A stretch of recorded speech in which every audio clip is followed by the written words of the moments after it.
It's been a while, but it's time to bridge the gap. Turn your head and cough. It's time for a long overdue dose of Johnny C.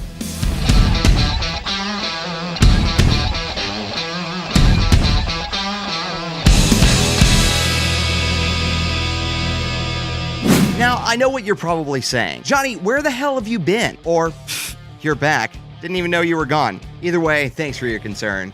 In the last 2 years, I've gotten a full-time job and gotten married. Needless to say, I didn't have a whole lot to complain about to muster up any decent material. Sure, I could go on about the struggle of married life, but I'll just leave that to every other comedian on the planet. But it got me to thinking.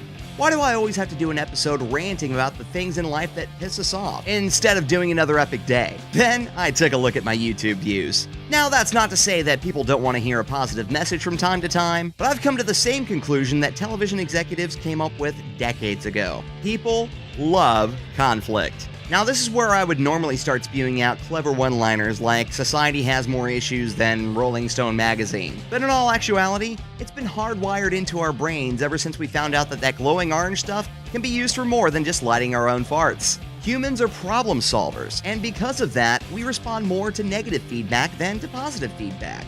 Tens of thousands of years ago, our problems would have something to do with that saber-toothed cat that was chasing us. And now we apply that same brain power to voting off one of the most deplorable women on Earth from Dancing with the Stars. Or in my case, trying to forget about being accused as a devil worshiper for even mentioning the word evolution. It's the same part of our brains that makes us scream at the TV every time our football team loses a fumble, and keeps us on the edge of our seat during every single episode of NCIS. And it's the same reason that supposed learning channels have become a safe haven for exploiting bad parents and their offspring. Our need to problem solve gives us a good guy that you want to root for, and a bad guy that you want to punch in the throat. And it's also what causes everyone to take a side on a seemingly important issue. And that's where we get carried away and make our country more divided than Michael Strahan's two front teeth. Oh yeah, this just got deep. Religion, politics, tastes great, less filling, basically all the no-known topics to bring up at Thanksgiving. Our problem-solving brain makes us dig in our heels and forces us to believe that what stance we take is a reflection of who we are. And that's when it becomes personal. And that's also when the way to solve a problem becomes more important than actually solving the problem itself, causing a polarizing cranial rectal inversion that has killed off more people in the last 5,000 years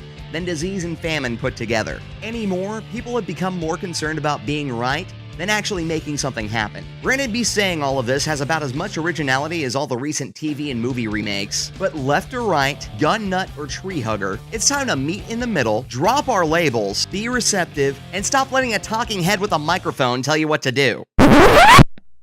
What? Side effects of Johnny C include compulsive laughter, critical thinking, and inner reflection. Johnny C is not suitable for douchebags, uber conservatives, or people with cranial rectal inversions. If you are stupid or feel you may become stupid, stop taking Johnny C immediately and do us all a favor by getting your tubes tied. Ask anyone with common sense to see if Johnny C is right for you.